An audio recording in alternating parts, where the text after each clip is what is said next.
자, 제일 먼저 나오는 게 생태계에 대한 개념이고 생태계를 이루는 단계들이 나오죠.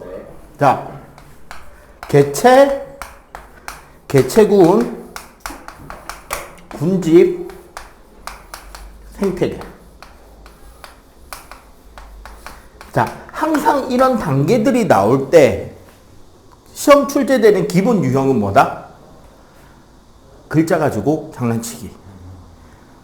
그러면은 안 낚이려면 가장 핵심적인 키워드를 넣어서 최대한 단순하게 표현해서 딱 떨어지게 구분을 해야 되겠지. 얘네들을 이루는 건 일단 공통적으로 단일 혹은 특정 지역에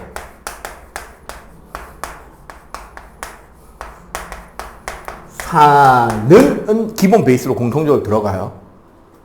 개체? 간단하게 한마디로 한 마리 혹은 한 그룹. 개체군? 여러 마리. 그냥 여러 마리? 그러면 안 되지. 두 마리 이상. 두 마리 이상, 땡! 핵심 키워드, 개체군의 핵심 키워드. 개체가 두 개 이상.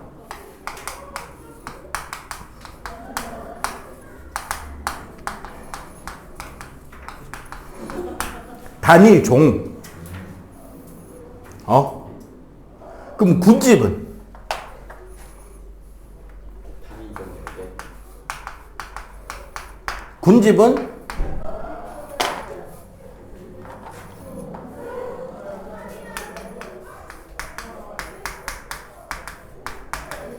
다양한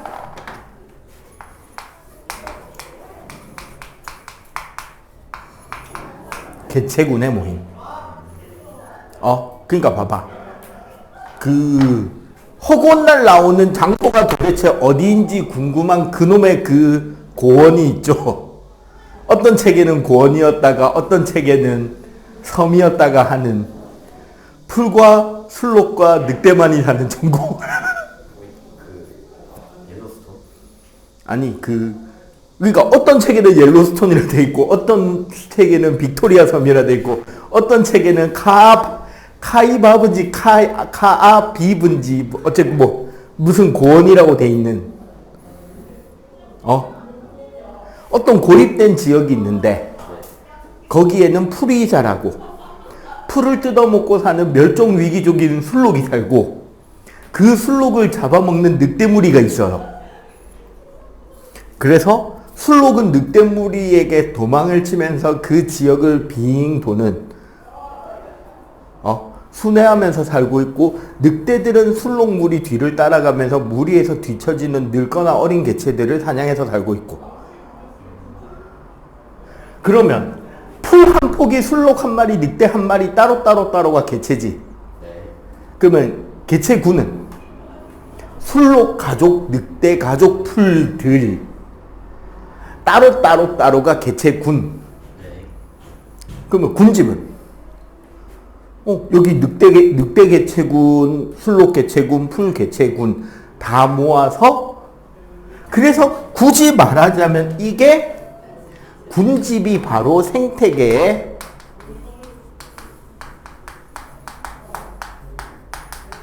생물적 요소가 되는 거야.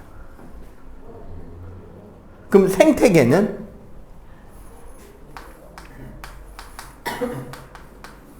생물 요소와 네. 비생물 요소 얘네들 전체로 이루어진 하나의 안정된 체계를 우리는 생태계라고 하는 거야. 여기서 생물 요소에는 결국 생산자, 소비자, 분해자가 존재하는 거고. 그럼 비생물 요소는 뭐가 있는데? 빛, 온도, 공기, 흙, 물, 바람, 이런 다소 뭐에 가까운? 이걸 다른 말로 표현하면 환경이라고 볼 수 있다. 요런 것들이 된다. 자, 생물적 요소. 생산자. 가장 간단하게 뭘 할 수 있어야 생산자다? 생산. 그 광합성이요. 네, 광합성이죠. 물질적 관점에서 보면 광합성이란 합성. 에너지 생산.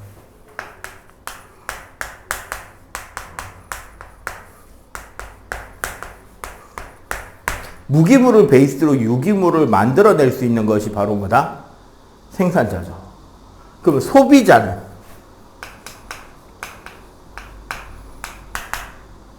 그냥 간단하게 말하면 포식자가 되는 거죠.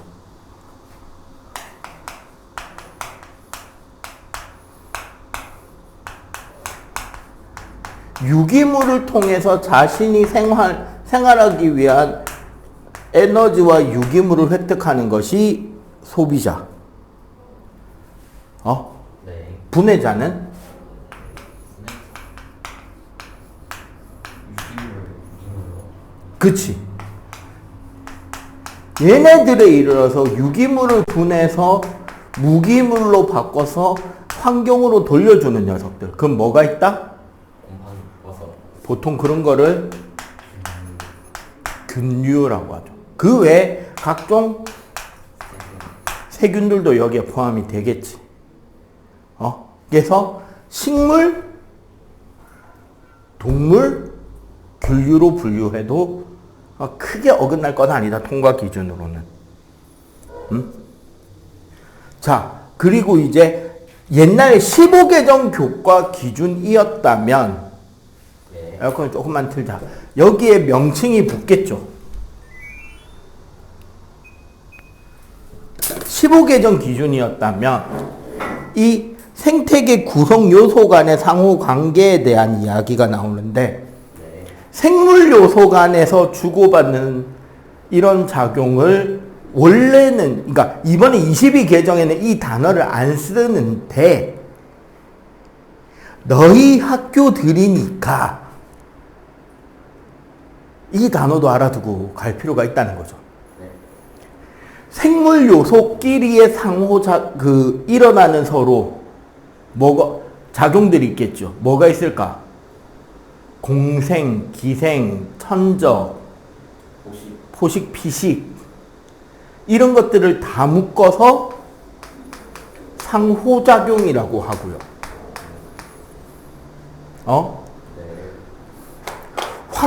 비생물적 요소, 환경 요소가 생물적 요소에 끼치는 영향을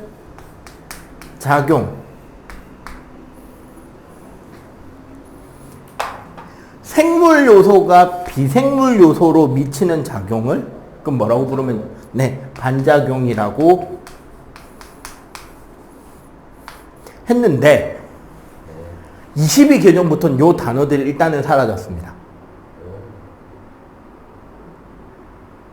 학교 선생님들은 모르겠습니다. 왜냐하면 올해가 첫 해거든요.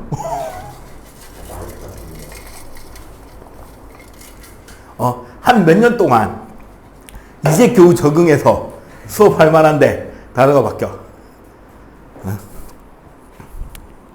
자, 그러면 얘들을 하나씩 들어볼까요? 상호작용의 예. 포식, 피식. 예. 아까처럼 술록이 풀을 뜯어먹고 늑대는 술록을 잡아먹었다. 공생. 말미잘과 흰동가리. 말미잘과 그 집게. 그 소라게. 그 말미잘 자기가 등에 넣고 다니는 그 소라 위에 그 말미잘 얹고 돌아다니면 천적들이 못 건드리잖아. 그 다음에 기생충, 패러사이트. 골 때린 놈 하나 소개해 줄까요? 방기생. 겨우살이 풀이라는 풀이 있거든요.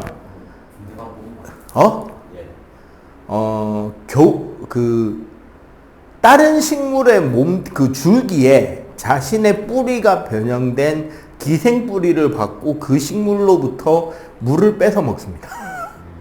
그러니까 뿌리가 약해지고 다른 나무에 이렇게 엉켜 있는 그 아주 가느다란 덩굴풀인데 왜 방기생이냐?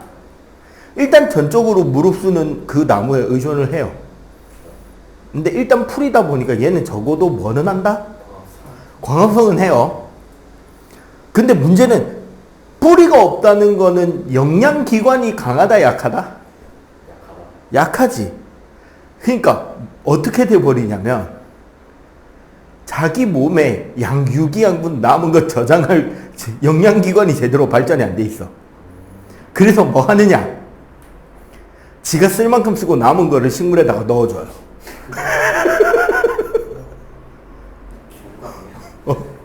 아니야, 공생은 아니야. 방기생. 그 공생에도 그런 거 있습니다. 상호공생이 있고 평공생이 있어요. 둘 다 좋은 게 상호공생이고 한쪽만 좋은 게 공생이고 한쪽이 데미지를 입으면 기생이야. 하여튼 그 생mon감이 있습니다. 그 사이 애매모호한 것들은 생원 가서 공부하시면 돼요. 알겠지? 그럼 작용의 얘 지금부터 배우겠죠. 그럼 작용은 지금부터 배울 거니까 반작용은 뭐가 있을까요? 불 뜯어먹는 거. 반작용. 반작용. 생물 요소에 의해서 환경이 바뀌는 거. 분사시기. 그 민들레 씨 같은 거 날리는 것도 작용. 그건 작용 아니야. 그건 작용. 민들레 씨가 날리는 건 상호작용이거나 작용이겠죠. 그 작용이 이제 바람 타고 날리는 거니까. 작용 세포 이산화탄소 대표적으로 광합성과 호흡이 반작용이죠.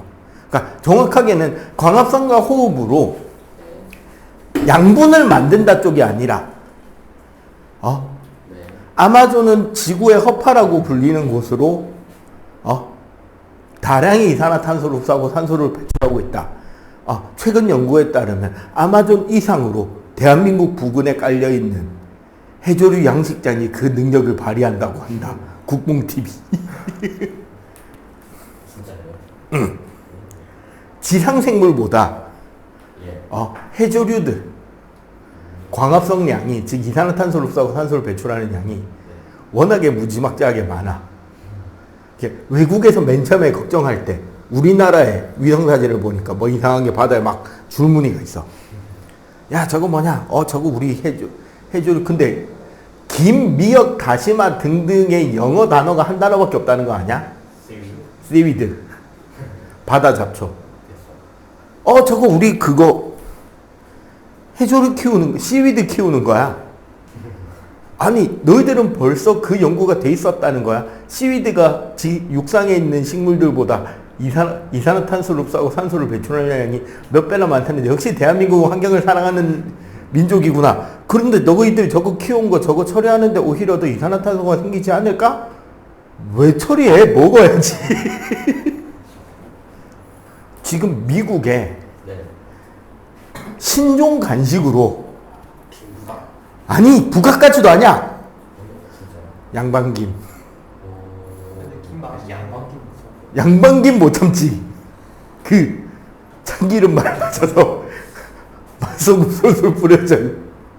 애들 간식으로 준다는데 그걸 그냥. 걔는 짠거 좋아하니까. 근데 과자보다 강하잖아. 과자보다 건강하잖아. 탄수화물은 없을 거 아니야. 단백질은 들어있고 탄수화물은 많이 없고 그리고 각종 무기질 다양하게 골고루 들어있고. 그러니까 밥 우리나라로 치면 약간 사이드 디시 이런 느낌으로 지네들 식사에 양반김이 한 통. 그럼 애들이 그때 밥 먹을 때 안 먹고 쉬는 시간에 한 장 한 장 꺼내 먹는데. 하기야. 미국, 호주, 영국, 미국, 호주 코스트코 판매 1위 상품이 뭔지 아냐? 뭐죠? 불고기. 불고기죠. 예? 불고기. 걔네들 불고기 좋아해요. 야, 우리나라에도 안 파는 걸 지금 미국에는 판대잖아. 그렇죠. 불고기 베이크. 아, 그거 못 참지. 그럼 그거 왜 그게 이제 인기냐면 이탈리아계 불고기를 볶아놓고 거기에 파스타 면을 비벼 먹음. 미국 햄버거 패티 위에 불고기 얹어 먹고 샌드위치 빵 사이에 얹어 먹고 핫도그 소세지 대신에 불고기 넣어 먹고 밥이랑 먹어도 되고 다른 거랑 먹어도 되고 단짠은 못 참지. 어쨌거나 계속 할게요. 자, 그러면은 이제 본격적으로 작용에 대해서 하나씩 보도록 할게요. 요 4가지는 우리가 이제 이해를 했으니까. 자, 작용 첫 번째 빛입니다. 빛에 의한 작용.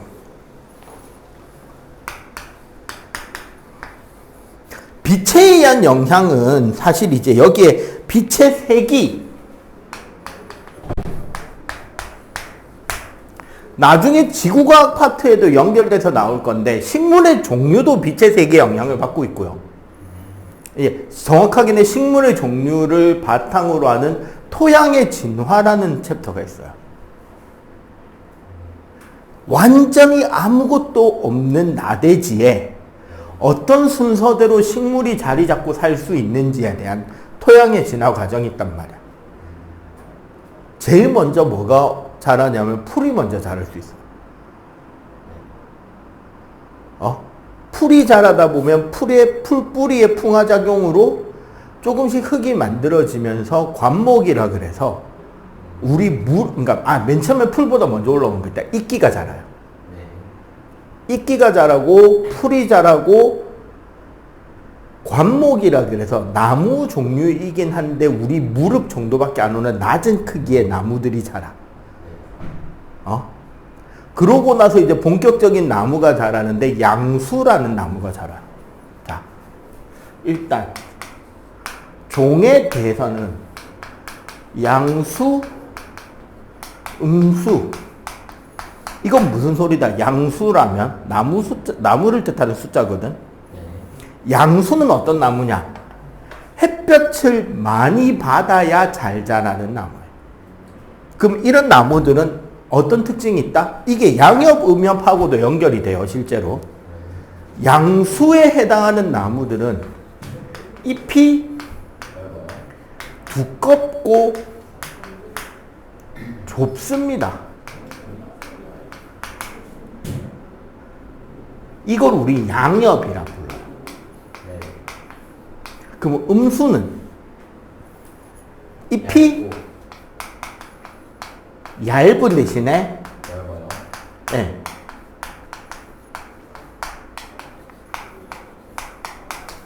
자, 무슨 소리냐? 양엽, 음엽이란 건 뭐냐면 나무 하나 안에서도 남쪽의 나뭇잎 그리고 나무 제일 바깥쪽에 나와 있는 나뭇잎들은 양엽의 성격을 띠어요. 같은 나무 안에서도. 걔네들은 빛이 충분히 받으니까 울타리 조직이 2겹, 3겹 쌓여도 광합성할 빛을 충분히 흡수한다는 거야. 그러면 굳이 지 혼자 먹겠다고 이파리를 넓게 펼 필요가 없지. 그래서 잎은 좁고 두꺼운 조직을 가지는 나뭇잎이 생겨요. 그런 나무들이 양수예요. 그러면 이런 나무들이 먼저 자라면 이런 나무들은 자기가 사는 공간 확보를 위해서 나무와 나무 사이 간격이 띄엄띄엄 자라겠지.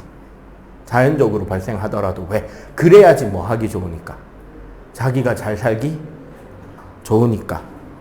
그 사이사이에 음수가 자라 올라와서 숲에 있는 나무 종이 섞입니다. 음수는 그럼 어떤 나무냐? 조금 그늘져도 사는데 지장 없는 애들. 고정적으로 호흡으로 소비하는 에너지량이 양수보다 적은 애들. 대신에 광합성 맥스치가 좀 작은 애들. 빛의 세기가 세진다고 광합성을 무한정 많이 하진 않잖아. 그 맥스치는 낮은데 코스트도 작게 드는 애들. 도란? 요새는 코스트는 적게 먹는데 미쳐 날뛰고 있죠. 야, 도란 혹시 아니, 팅칼날 맞아서 그래. 자, 그러니까 이런 거요.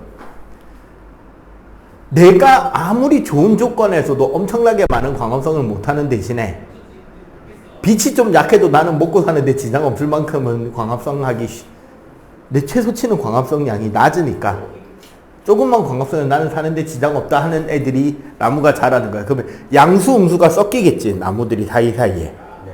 이 상태로 생존 경쟁이 일어나면 누가 먼저 도태될까요? 양수가 도태돼 버리겠지. 양수는 빛을 많이 받아야 돼. 호흡량이 많기 때문에. 음수는 호흡량이 적으니까 나 좀 적게 먹어도 돼. 근데 양수는 그래서 띄엄띄엄 자랐는데 사이사이에 음수가 잘 올라왔어. 음수가 이렇게 잘 올라왔어. 그럼 이때부터 빛을 받기 위한 경쟁이 일어나겠지. 그러면은 그 경쟁 가운데도 음수는 난 필요한 만큼 빛 받고 있었는데 양수는 씨발 불편해 죽겠네가 된단 말이야. 그러면은 양수는 점점 그 숲에서 어떻게 된다? 그치, 도태되겠지. 잘 못 자라고. 그러면 걔네들이 비워낸 빈자리는 다시 또 누가 자란다? 또 음수가 자라겠죠. 그래서 숲이 음수로만 가득 찬 숲이 되면 되게 오랜 시간이 지난 숲이다. 이런 게 이제 토양의 진화 과정이라고 해서 배우는 건데. 그러니까 음수는 어쨌거나 조금이라도 적은 빛이지만 나는 받아서 광합성을 해야 되니까 이파리가 어떻다? 널찍널찍하게. 어느 앵글에서 어떤 각으로 빛이 들어와도 잘 봐주시게 넓은 이파리를 가지겠지. 대신에 빛이 세다 약하다? 좀 약하게 들어올 거 아니야. 그러니까 굳이 울타리 조직을 두 겹, 세 겹 쌓을 필요는 없다. 그래서 얇고 높은 힘, 두껍고 좁은 힘, 이 되는 거고, 이게 나무 종류에 따라서도 다르지만 한 나무 안에서도 어떻다? 이런 형상이 나타나요. 남쪽으로 나는 나뭇잎, 나무 전체의 제일 겉에 쪽에 나 있는 나뭇잎들은 양엽의 성격을 띠고, 나뭇잎이긴 한데 나무 안쪽에서 나오고 있는 잎들도 있잖아. 걔네들은 음엽의 성격을 좀 띠게 된다는 거야. 지금 저기 우리 기출빛 기준으로 70쪽에 그림 봐봐. 강한 잎을 받는 잎, 약한 잎을 받는 잎. 구조가 다르죠, 확실히? 네. 오투처에도 그 그림 있잖아, 거기. 네. 이제 요런 차이, 가장 큰 차이가 어디서 난다? 울타리 조직 두께 차이가 난다는 거죠. 자, 그리고 그 밑에 1조 시간.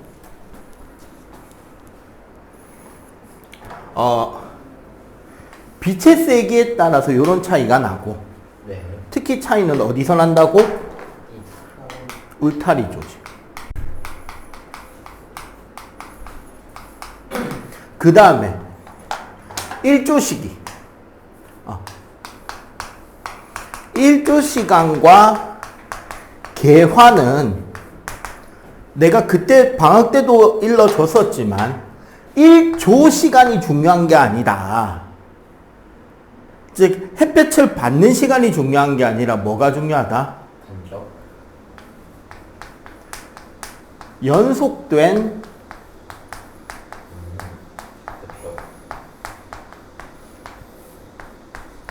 연속되는 1몰 시간이 중요하다는 거야.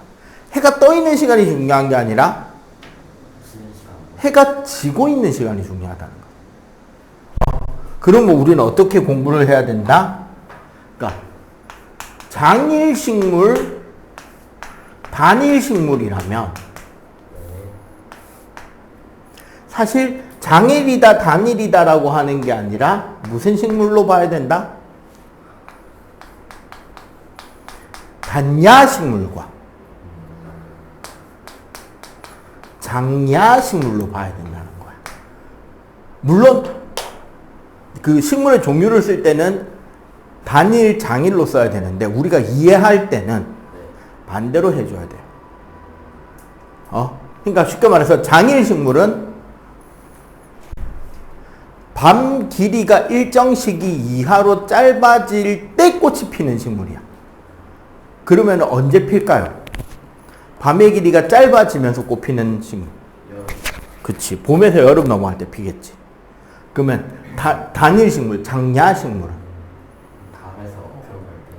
여름에서 가을 넘어갈 때 피는 거죠. 가을에서 겨울 갈 때 꽃이 펴갖고 어떡하려고. 낮의 길이가 길었다가 짧아지면서 밤이 점점 길어지면서 피는 꽃이 이제 장야식물인 거야. 그래서 이 둘의 페이크가 완자기출필 70쪽 그림에 나와 있습니다. 70 페이지 바로 위에. 네 기출필 있으면 기출필 그 그래프 봐봐. 70쪽 페이지 넘버 바로 위에. 네. 세 번째가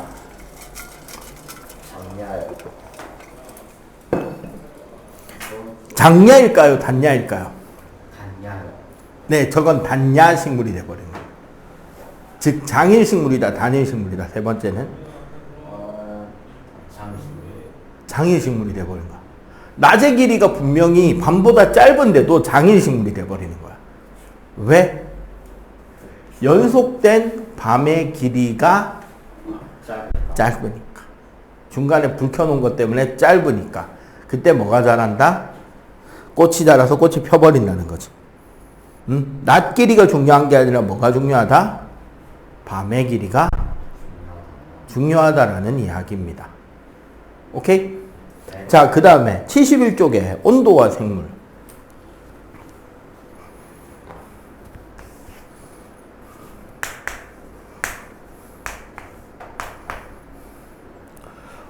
일단 온도는 식물보다는 동물이 좀 더 민감하죠.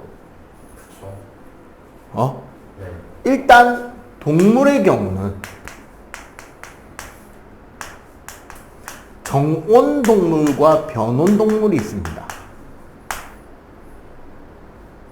보통 이제 변온 동물에 해당하는 게 척추 동물 기준으로는 어류, 양서류, 파충류가 되겠죠. 그래서 변온 동물에서 어류는 이동해 버리죠.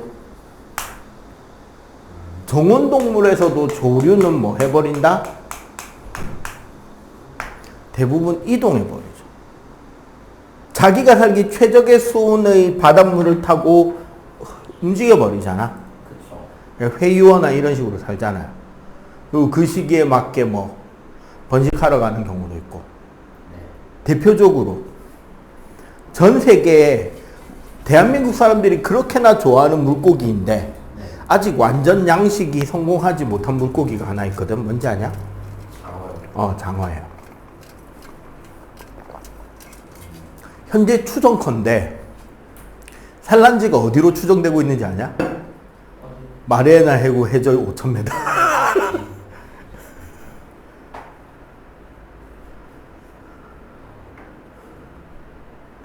그러니까 저기 섬진강에 살던 장어가, 그것도 강에 사는 장어예요. 민물장어가 네. 갑자기 번식기가 되면 바닷물에 적응을 하더니 섬진강에서 마리아나 해구까지 헤엄쳐 가는 거야. 그리고 그 다음 해가 되면 새끼들이 우르르 올라오는 거야. 그럼 이제 우리나라에서 장어 양식한다는 건 뭐냐면 그 실장어라 부르는 장어 새끼들을 섬진강하고 저기 어디서 또 잡히냐면 저기 선생님 군사를 했는데 임진강 이쪽에 어민들이 이제 잡아서 양식장에다 팔아요. 그 치어 상태의 실장어를. 네. 그럼 그걸 이제 양식장에서 먹이 먹여서 이제 키워가지고 살찌워 가지고 이제 우리가 구워 먹고 하는 거지. 자, 그 외에 나머지 동물은 뭐 한다? 일단 보통 겨울잠을 자죠. 이동하거나. 네. 근데 이제 변온 동물의 겨울잠과 정온 동물의 겨울잠은 그 성격이 좀 다르긴 해요.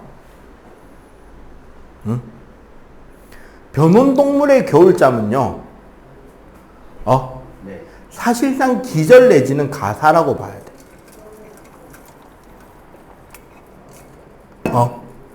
그러니까 저기 개구리, 뱀, 곰, 박쥐라고 돼 있는데 앞에 두 개랑 뒤에 두 개는 겨울잠의 스타일이 다른 거야.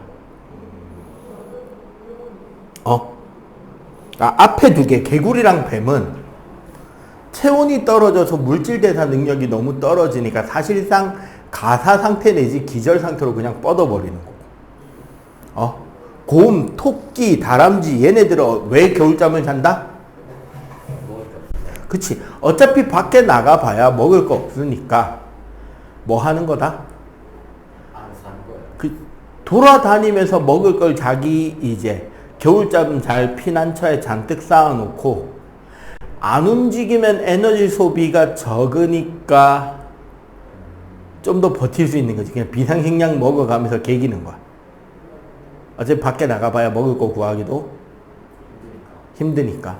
그래서 대부분의 동물들은 겨울이 들어가기 전이 가장 맛있어지죠. 왜? 많이 먹었어. 그치, 살찌운다고.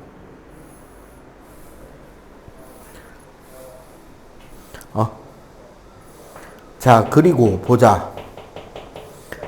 대부분의 정원동물은 겨울잠 자는 거 말고도 또 하죠. 집에서 이제 동물 키워본 사람은 알까요? 털갈이. 이제 매출이 켜가지고. 뭐? 네, 매출이 켜요. 매출이? 네. 새들도 좀 하는 편이죠. 참새도 겨울엔 빵빵해서 여름엔 새콤하고. 일단 털 사이에 솜털이나 이런 이제 털 치밀도도 좀 다르고. 그리고 그 다음에 신체 형태가 다르죠. 네. 그 대표적으로 여우. 그거 생각하면 돼. 우리 되게 갑자기 날 추워지면 너희들도 아마 한 번쯤 해봤을 거야. 팔 이래 놓고 이래 있는 거. 왜 그렇게 되는데요? 추워서요. 그러니까 최대한 표면적을 줄이는 거야. 몸 밖으로 삐져나간 거를 짧게 만든다고, 추운 데 사는 애들은. 그래서 북극여우 보면 코도 작고 귀도 작고 통통한데 팔다리 짧잖아. 그게 털 때문이기도 하지만 기본적으로 몸에 체지방을 많이 쌓으면서 밖으로 삐져나오는 부분을 줄이는 거예요. 극단적인 예로 내가 전에 예 들어줬잖아. 펭귄 알고 보면 롱다리라고. 어떻게 된 거다? 뱃살이 발목까지 처진 거다. 그러니까 유성형으로 빵빵한 몸에 발만 뻑 튀어나와 있는 거야. 그 덕에 그만큼 지방을 쌓아놨으니까 그 영하의 남극 바다에서 헤엄쳐서 물고기 잡고 다니잖아. 그에 비해 그러면 사막에 사는 동물들. 사막여우는 일단 코가, 귀도, 몸은 호리호리한데 팔다리가 길쭉길쭉하죠. 그러니까 체중당 표면적을 최대한 늘리는 거야. 그러면은 몸에서 열 방출량이 늘어나니까 상대적으로 어떻게 날 수 있다? 시원하게 날 수가 있다는 거죠. 식물은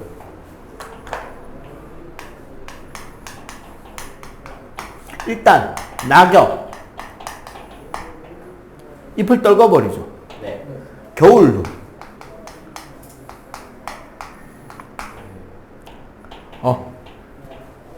털로 뒤덮여 쌓인 겨울눈들이 있고, 그리고 좀 특이한 게 우리 부산의 시화 동맥나무. 잎 표면의 표피 조직이 되게 두껍게 발달합니다. 그래서 원래 좀 따뜻한 곳에 사는 나무이기도 하지만 그 추위를 뭐 해버린다? 그냥 몸빵으로 떼워버린 거. 두꺼운 큐티클쟁이 그걸 보호해줄 수가 있다라는 거죠. 오케이? 자, 여기까지 각 내용대로 한번 읽어보고 혹시나 개념 이해 안 되는 거에서 물어보고 그 다음에 물에 대해서 이어갈게요. 한번 읽어봐 빨리. 5분 동안. 자, 일단 극단적으로 쉽게 말해서 물.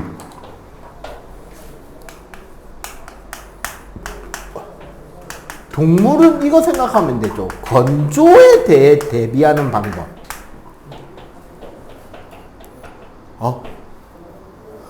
동물 중에 물의 건조한 즉 건조한 기후에 어떤 대비를 하고 있느냐?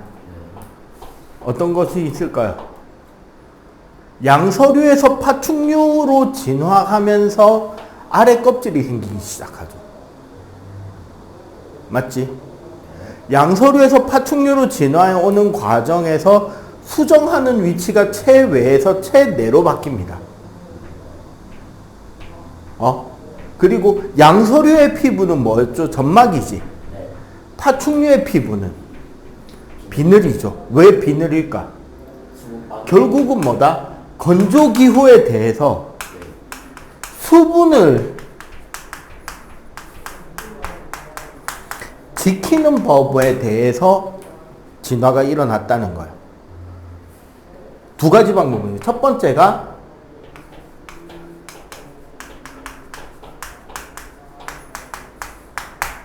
수분의 증발을 막고, 두 번째는 땀이나 소변의 양을 줄이는 방법으로 진화가 되온 거예요, 동물. 그래서 낙타 같은 경우는 어떻게? 몸 안에 수분을 저장하는 주머니 따로 있고, 등에 그거는 지방입니다. 양분 저장이고요. 그리고 사막에 사는 동물들은 대부분 신장의 재흡수 기능이 엄청나게 강화되어 있어요. 그래서 농도가 어떤 오줌을 넣는다? 그치. 농도가 아주 진한 오줌을 넣을 수밖에 없고. 그리고 대부분 땀샘이 건조한 곳에 사는 애들일수록 적게 나 있죠. 수분이 뺏기지 않게. 아까 말한 비늘이나 이런 것들도 나오는 거고. 그지? 그리고 동물의 경우는 키틴질, 갑각류나 곤충의 껍데기, 몸체를 이루고 있는 그 부분은 키틴질이라 그래요. 약간 딱딱한 느낌 나는 그거. 그것도 수분 보호를 위한 장치인 거지.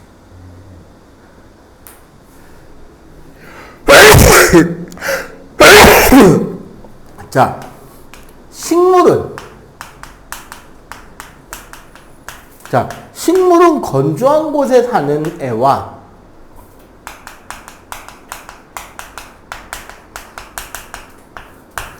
물이 너무 많은 곳, 물 위에 살거나 물 속에 사는 애들의 차이가 생깁니다. 이 둘은 그러면은 구별해서 공부해 둬야 할 필요가 있겠지.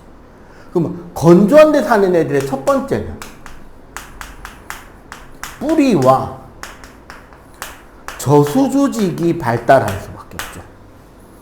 저수라는 것은 물을 저장해 두는 기능이 뛰어나죠.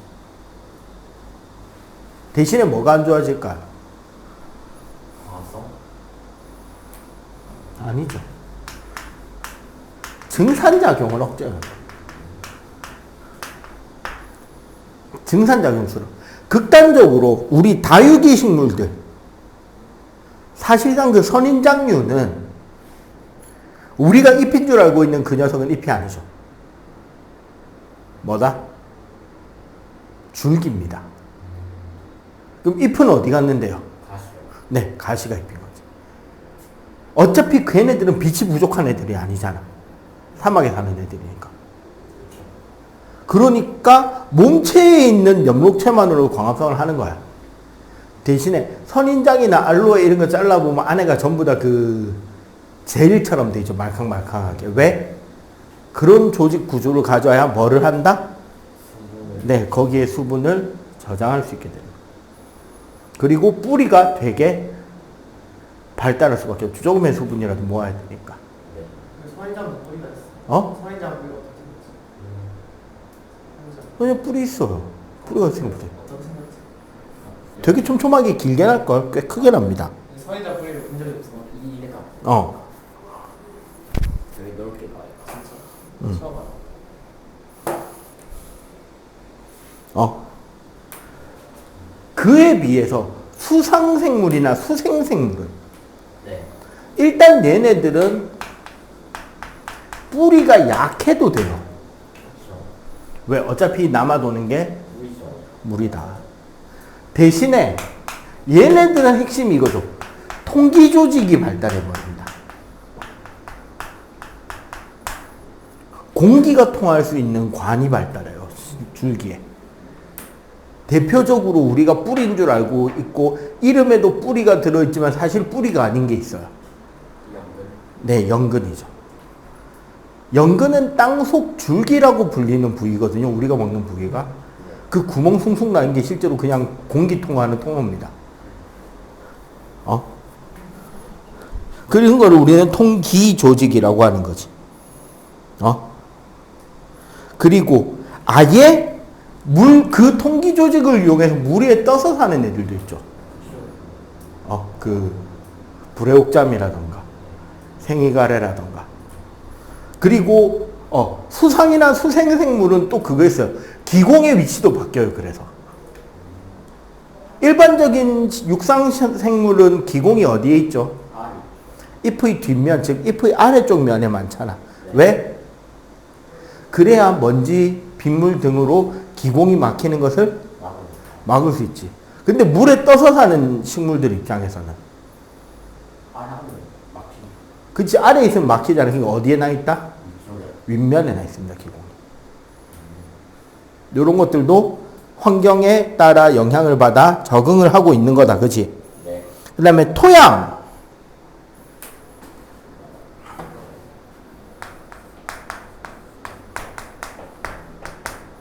그럼 여기 토양과 생물의 상호작용. 네. 그 첫 번째 세균.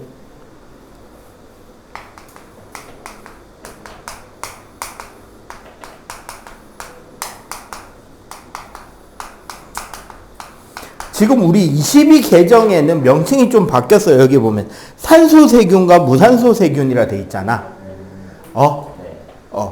유기호흡하느냐 무기호흡하느냐의 차이이기도 하고, 혹은 호기성 세균, 혐기성 세균이라고도 합니다. 대표적인 혐기성 세균의 하나가 파상풍균이에요. 얘네들은 오히려 산소를 만나면 어떻게 된다? 죽어요. 그래서 곤충의 몸속이나 땅속 깊은 곳 혹은 나무 속 이런 데서 사는 애들, 흰개미 창자 속에 있는 애들, 이런 애들이 혐기성 세균이 대부분인 거예요. 자, 그 다음에 함초. 우리 함초 소금이라 그래. 선생님 집에서도 이제 소금으로 하는데, 남도, 남해라던가 호남 지방에 많이 이제 서식하는 풀입니다. 바닷가에 사는 풀이에요. 얘의 특징이 뭐다? 아예 식물 자체가 염분을 저장해 버립니다. 그렇게 왜 염분을 많이 저장하느냐? 염분이 높으니까 뭐도 많이 저장할 수 있다? 물. 왜? 체내 농도 조절을 해야 되니까. 그걸로 물을 저장하게 해서 바닷가에서도 잘 살고, 바닷가 바위나 이런 데서도. 그 다음에 지렁이나 두더지. 통기를 시켜주는 거죠. 땅을 파고 돌아다니면서. 이런 것들의 영향. 그 다음에 공기와 생물 이런 건 읽어보면 되나, 그지? 네. 자, 그러면은 요 뒤에 요거는 빈출 별표되어 있는 것만 하고, 자, 저거 하나는 좀 봅시다. 265번. 빛에 대한 거 중에 265번. 우리 기출피. 광합성과 관련된 건데, 이거 자료 설명 좀 해줄게요. 여기 그래프 보면 적색광, 황색광, 청색광이라고 돼 있잖아. 이게 무슨 소리냐면요. 적색광은 파장이 긴 적색은 물에서 빨리 산란되고 흡수돼 버리기 때문에 얕은 데까지밖에 못 들어와. 네. 그 다음에 녹색광 내지 황색광은 중간 깊이 정도까지 들어오고, 청색광이 가장 깊은 바다까지 들어옵니다. 네. 이렇게. 그러니까 어떻게 된다? 이 청색광만 들어오는 이 깊은 바다에 사는 그 식물이 홍조류가 되는 거야. 그렇죠. 황색광이 들어오는 여기에 사는 애들이 갈조류. 맨 위에 적색광까지 들어오는 여기 애들이 녹조류가 돼요. 그러니까 녹조류들은 녹색 빛을 띠는 해저 식물들은 네. 녹색 빛을 뺀 적색, 청색을 다 광합성에 많이 사용하고 네. 거기서 조금 더 깊어진 갈조류 정도 되면 적색광이 없잖아. 그쵸. 그럼 주로 황색에서 청색 범위 빛으로 많이 광합성을 하니까 갈색 빛을 띠게 되는 거. 제일 깊은 바다 홍조류들은 아예 청색빛만 갖고 광합성을 해야 되니까 붉은색이 된다는 거지. 왜? 물체의 색이라는 거는 그 색을 반사하고 나머지를 뭐 한다? 흡수한다. 그래서 거기에 도달하는 빛에너지를 가장 잘 흡수할 수 있는 색깔로 식물의 색이 어떻게 되고 있다? 깊이에 따라서 변화되고 있다. 이것도 빛에 의한 생물의 변화죠. 작용이지, 그러니까. 오케이? 저기 77까지 빈출되어 있는 거 빨리 풀고 한번 매겨보세요. 자, 생태계 평형. 자, 평형이라는 말이 나오면 항상 우리는 생물이나 지구과학 파트에서 평형의 핵심은 뭐다? 기본적으로 들어오는 거와 나가는 것이 같다. 그리고 그를 통해서 안정된 상태를 일정하게 유지한다. 이 두 가지를 기억하시면 돼요. 오케이? 자, 첫 번째. 먹이 사슬과 먹이 그물 그리고 피라미드입니다.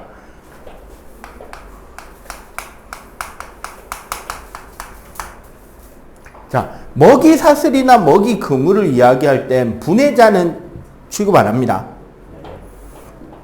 기본적으로 생산자, 1차 소비자, 2차 소비자, 최종 소비자로 이어가는 이 라인이 한 가닥인 것을 우리는 먹이 사슬이라고 하고, 먹이 그물은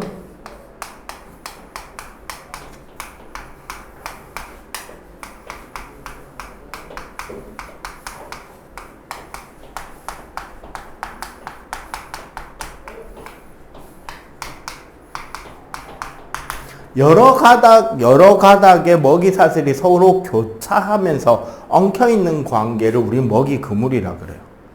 일반적으로 먹이 그물의 핵심은 바로 뭐의 존재다?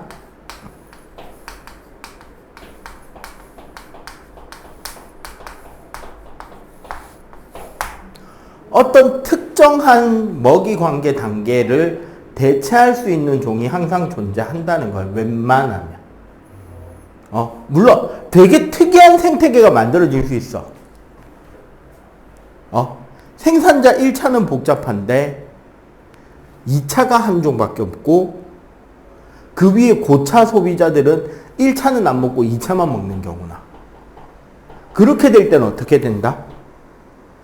그 소수의 연결 단계가 빠졌을 때 생태계 정체가 위기에 빠질 수 있는 그러한 경우도 있을 수 있지만 그런 경우는 대부분 대단히 드물죠.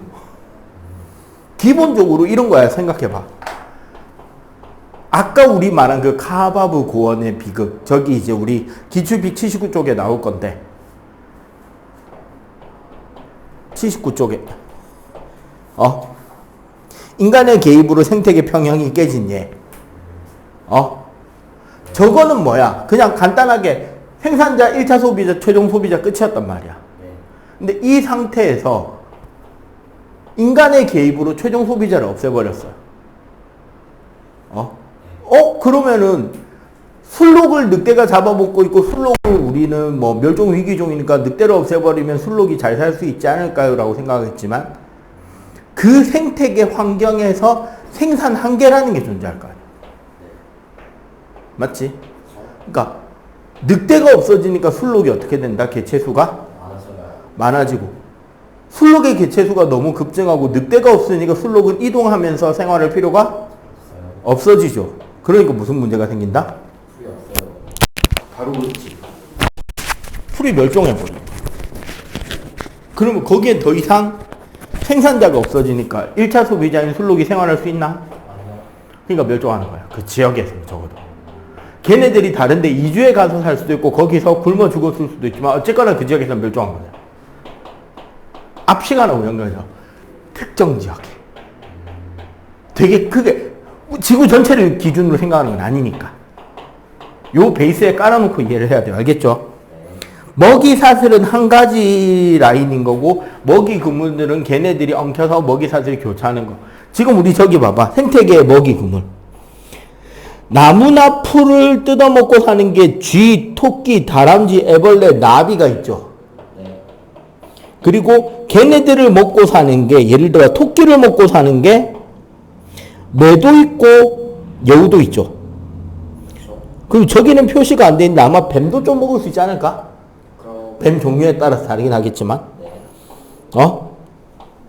그리고 애벌레, 진해, 도마뱀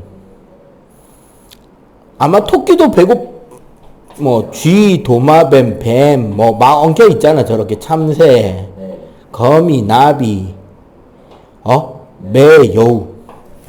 저렇게 막 엉켜 있으니까 한 개의 종이 갑자기 어떻게 멸종되더라도 그치. 예를 들어 봐봐. 풀밭에 풀이 있고 풀을 뜯어먹고 사는 메뚜기가 있고 메뚜기를 잡아먹는 잠자리가 있고 잠자리를 먹고 사는 참새가 있다 쳐요. 참새나 제비가 있다 쳐. 메뚜기가 죽었지만 옆에 방아깨비는 있을 수 있다는 거지. 귀뚜라미가 있을 수도 있고. 그러니까 이렇게 대체제가 존재하면 적어도 메뚜기는 멸종했을지언정 그 생태계는 망하지 않잖아. 네. 이런 걸 위해서 우리가 이제 먹이 그물이 훨씬 안정도가 높다라는 이야기를 하는 거고요. 네. 자, 그 다음에 에너지 흐름. 생태계의 에너지 흐름. 에너지 이동과 물질 이동 그림 있잖아요. 네. 자, 여기서 핵심은 뭐냐면, 자, 물질 이동을 이야기를 하는 게 아까 말한 그거야. 봐봐. 환경이 있고, 생산자, 소비자, 분해자가 있고, 결국 물질 이동은 순환하죠. 네. 자, 여기서 핵심 뭐다? 물질은 순환한다. 그 결과 총량은 각각. 일정하다. 네.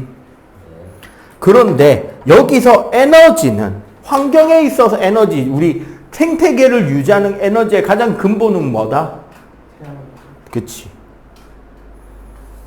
환경에서의 태양으로부터 에너지가 생산자로 들어가죠. 네. 그리고 생산자는 광합성을 하고 그 에너지는 피식당하거나 먹힐 수 있겠지? 네. 고사하거나 낙엽하거나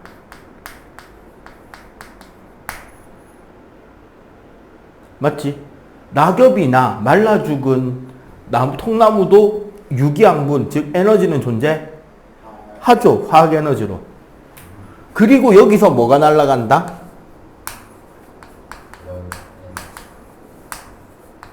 호흡하죠. 소비자도 결국 열 호흡하죠. 네. 그리고 사체가 돌아오죠. 분해자도 뭐 해요? 호흡하죠. 결국은 뭐냐? 에너지는 결국은 태양에서 생태계를 거쳐서 호흡으로 일방통행한다는 게 핵심인 거야. 에너지는 순환하는 게 어떻게 된다? 지금 봐봐. 그림 봐봐. 쭉 흘러나가죠. 생산자로 들어와서 1차 소비자, 2차 소비자, 분해자 찍고 쭉 열로 빠져나오고 끝나잖아. 에너지는. 그래서 기본적으로 물질은 순환하고 에너지는 어떻게 한쪽으로 쭉 흘러서 생태계 밖으로 빠져나간다. 따라서 생태계가 안정되기 위한 가장 중요한 조건 중에 하나는 끊임없이 태양 에너지가 공급되어야 되는 거죠. 그지? 자, 그 밑에 생태 피라미드가 나옵니다. 피라미드 3종 세트.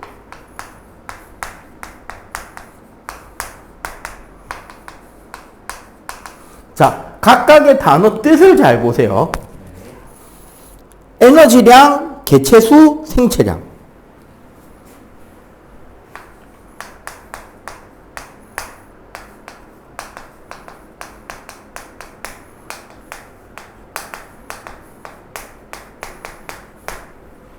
자, 에너지량이라는 것은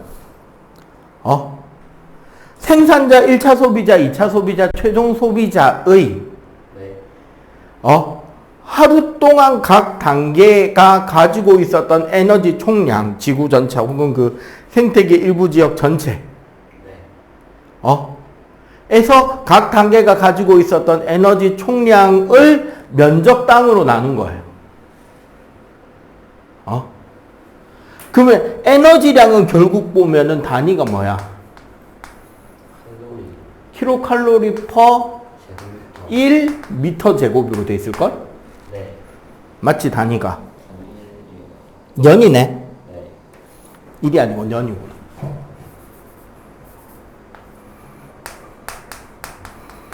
개체수는 말 그대로 마리수 퍼 미터 제곱. 각 생체 단계, 우리 지구상에 존재하는 각 생태 단계의 개체수를 지구 전체 면적으로 나눈 거야. 생체량은 네. 킬로그램 퍼 미터 제곱. 단위 뜻을 잘 보면은 그게 무슨 뜻인지 알겠지? 봐봐. 에너지량. 1년 동안의 그러니까 그 각 생체 단계가 가지는 총 에너지량, 열량이잖아. 네. 얘를 1년 동안 각 수명 주기가 있을 거 아니야. 네. 수명 주기와 지구 면적으로 나눈 거. 수명은 왜 나와요? 그러니까 1년 동안 그 단계 에너지가 머물러 있었던 양, 총량. 네. 그래서 개체수는 마리수가 되고 생체량은 말 그대로 그냥 질량이죠. 킬로그램. 그렇죠. 근데 기본적으로 자, 얘네들의 공통점.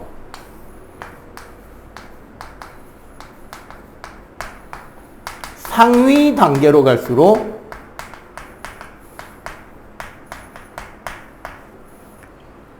준다, 는다? 준다.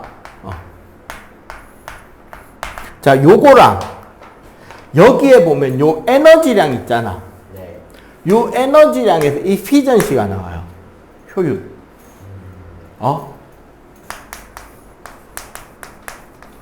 전 단계분의 현 단계 곱하기 100으로 잡은 게 이제 에너지 효율인데 네. 주의해야 될 거. 요거 때문에 헷갈리는 경우를 3년 전인가 동인의 산문제 나가지고 애들이 한번 틀려온 새끼가 있더라고. 효율도 상위 단계로 갈수록 떨어질까요? 그렇죠. 이게 핵심인 거야. 효율은 몰라요. 계산해 봐야 돼요. 주어진 데이터에 따라서. 총량들은 상위 단계로 뾰족해지는데 효율이 점점 올라갈수록 떨어진다라고 보장을 할 수는 없죠. 없다라는 거지, 효율이니까. 극단적으로 이건 이렇게 생각하면 돼요. 야, 코끼리가 1년 동안 처먹는 풀의 양이 얼마나 될까요?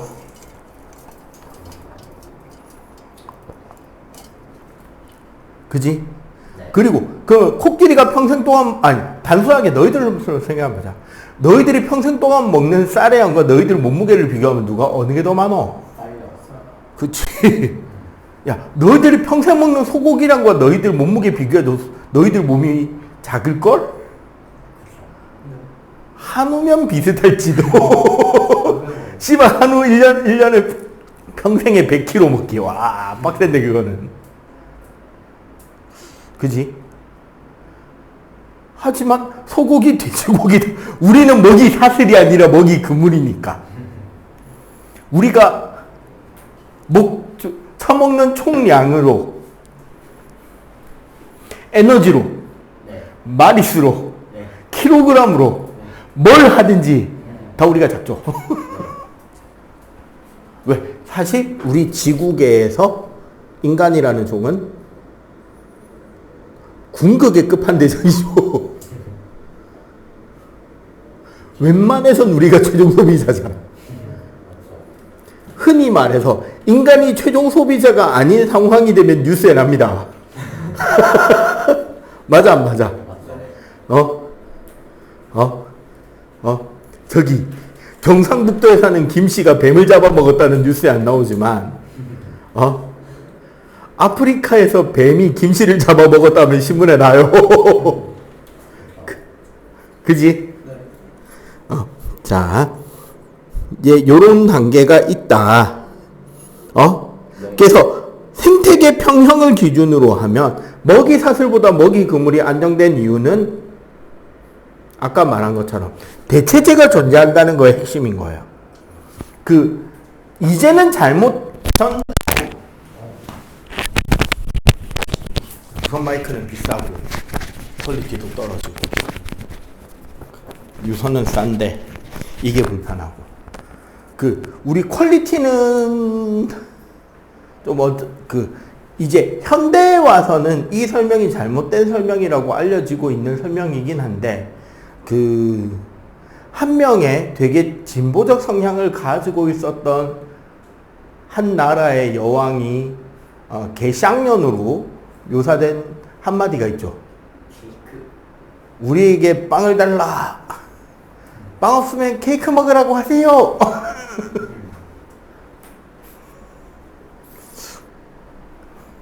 빵밖에 없으니까 빵 달라 그런 거예요. 먹어본 게.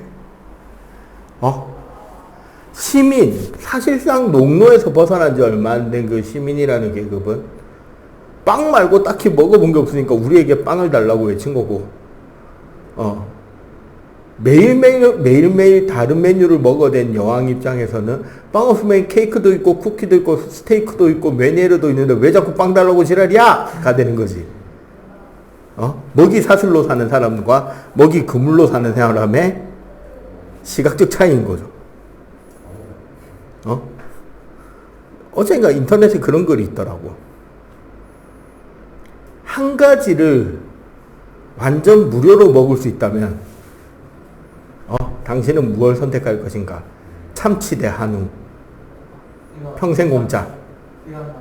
한우지.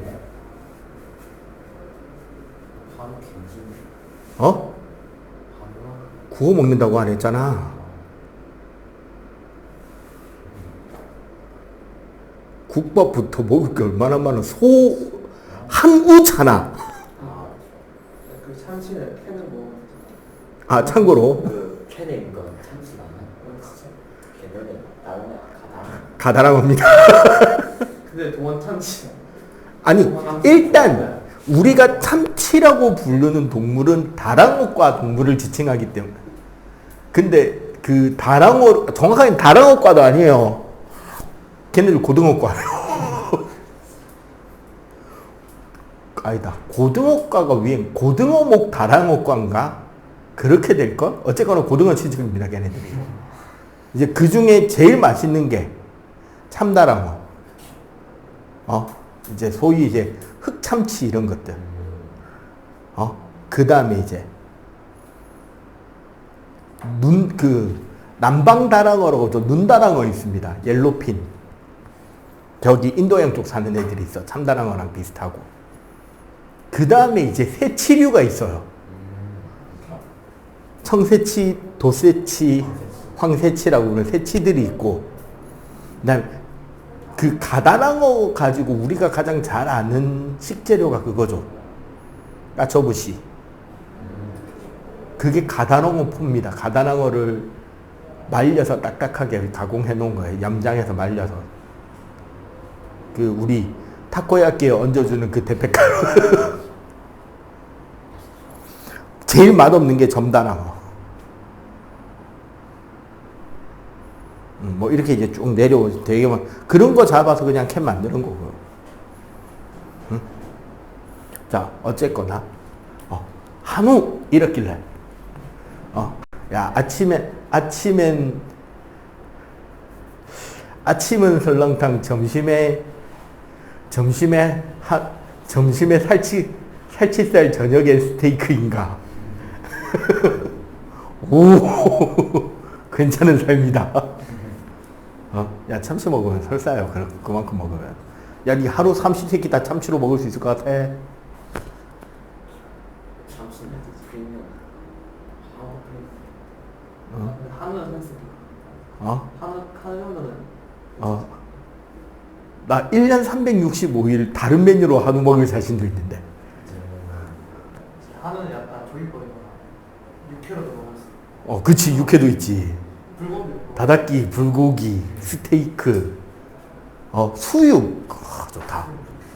우족탕, 갈비, 등심, 네, 아롱사태 이러면서, 육개장, 소고기 묵국 이러면서 많잖아.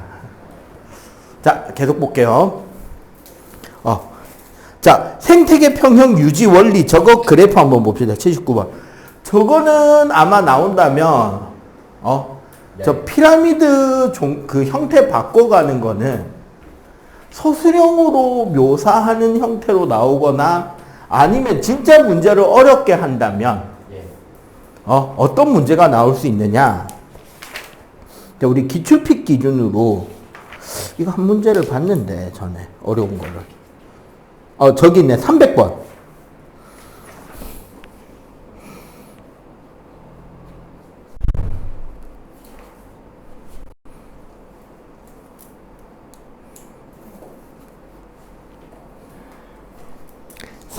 문제를 저거보다는 조금 쉽게 만들 수 있을 거예요.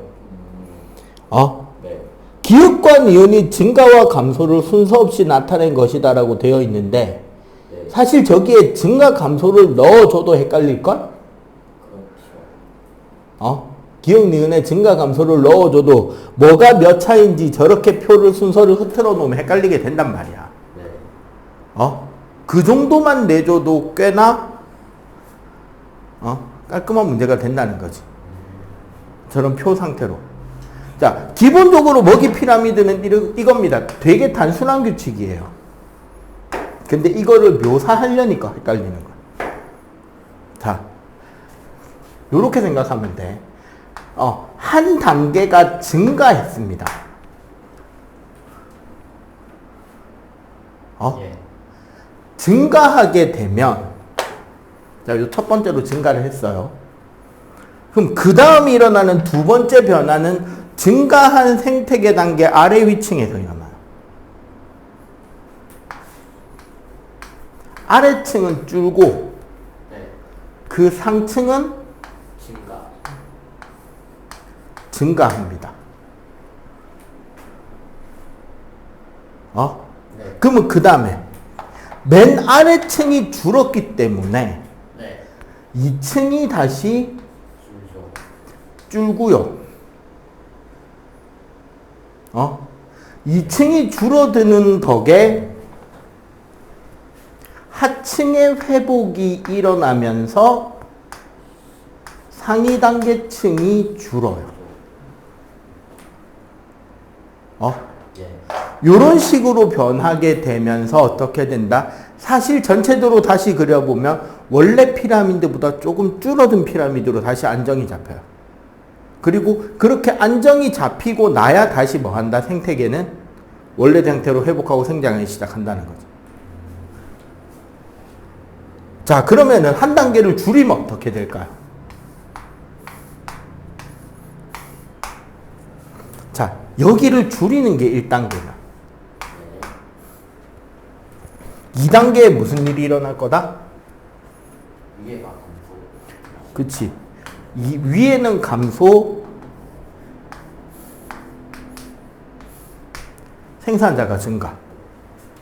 그러면 3단계로 가운데가 증가. 그치. 가운데가 다시 증가돼 나오기 시작하고 4단계로 하층이 줄고 상층이 증가. 보통 요렇게 단계가 되면서 다시 밸런스 있는 층이 만들어지고 그대로 회복되고. 요거 서술, 요거 각 과정 이해해서 글로 쭉 쓸 수 있겠지. 뭐가 증가하기 때문에 무슨 층은 어떻게 되고 무슨 층은 어떻게 된다. 앞 과정에서 무슨 층에 무슨 변화로 그 원래 어느 층은 어떻게 되고 그 뒤에 어느 층이 어떻게 된 결과로 무슨 층은 어떻게 되고 무슨 층은 어떻게 돼서 다시 균형이 이루게 된다. 그냥 적당히 써주면 됩니다. 이렇게 단계 해가지고. 예, 요거 이거 서술 연습이 이제 꽤나 중요하겠다, 그죠? 네. 자, 특히 생태계 평형이 화끈하게 깨지는 케이스가 인간의 개입이죠. 그래서 이제 늘 이야기하잖아. 나는 과학이란 말보다 특히 생물 파트에 대해서는 자연이라는 말을 더 좋아한다. 왜? 자연이라는 말의 글자 어원이 스스로 자에 그러할 연자니까. 오, 좀 있어 보인다, 그죠? 예, 자연. 그래서 나오는 말이 그거잖아. 가이아 이론에서 인간이 세균일 수 있다고. 지구 전체를 하나의 유기체 생명체로 본다면 세균에 어울리는 존재는 인간만큼 확실하게 없죠. 이 지구 생태계 전체를 유일하게 병들게 시키고 한 방에 몰살시킬 수 있는 존재. 그래놓고 지들만 먹고 살기 위해서 골머리 싸드는 존재. 하찮은 인간 따위. 네, 종종 이야기하잖아. 괜히 말로 계속 그 말을 하는 게 아니란 말이야. 알겠죠? 네. 이게 카바브 고원 이야기. 자, 늑대를 죽였더니 사슴이 급증했고, 사슴이 급증했더니 식물이 받쳐주지 못하더라. 사슴은 이동하지 않아도 되니 모든 풀이 고사하였고 결국 그 지역에서 사슴조차 멸종했더라. 다 이주해 가거나. 그죠? 자, 그래서 이런 생태계를 평형을 깨트리는 요인, 이건 이제 도덕책이 됩니다. 자연, 지진, 화산, 태풍, 홍수 같은 경우, 이제 큰 자연재해는 일시적으로 그 지역의 생태계를 파괴할 수 있고, 근데 인간활동, 벌목, 개발, 축산 폐수, 공장 폐수로 인한 오염, 화석연료 등으로 인한 환경오염, 생태계 기후변화 등. 특히 인간이 조심해야 되는 게 기후변화라. 자연재해 때문에 기후가 변하지는 않아요. 일시적으로 그런 이상 기후 현상이 나타날지라도, 극단적으로 우리 1학기 때 배운 걸로 하면 예를 들어 엘니뇨는 몇 년에 한 번씩 반복돼서 오고요. 엘니뇨가 계속 쌓이다 보면 라니냐 한 방으로 원상 회복시켜버립니다. 단지 문제는 그게 급격하게 일어나니까 주변의 나라의 날씨나 기후가 그 기간 동안 개판을 쳐서 문제가 되는 거지. 근데 인간이 생태계를 개박살내면 이건 답도 없죠.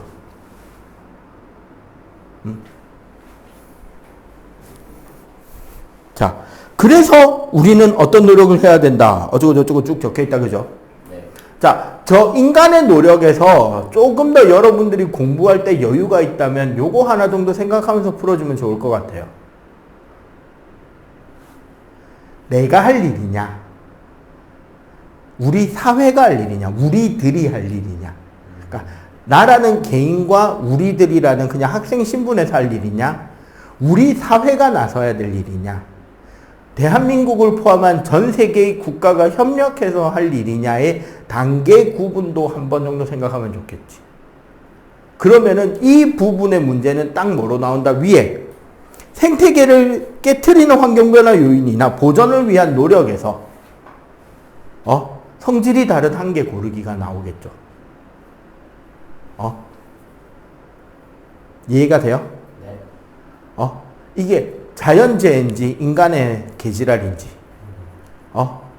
국가와 사회와 국제적인 노력이 필요한 건지 내 개인의 노력이 필요한 건지 읽어보면 아는 거고 도덕책이기 때문에 어렵게는 못 낼 거고 여기서 어렵게 나온다면은 에너지 효율 가지고 계산 장난질 치기.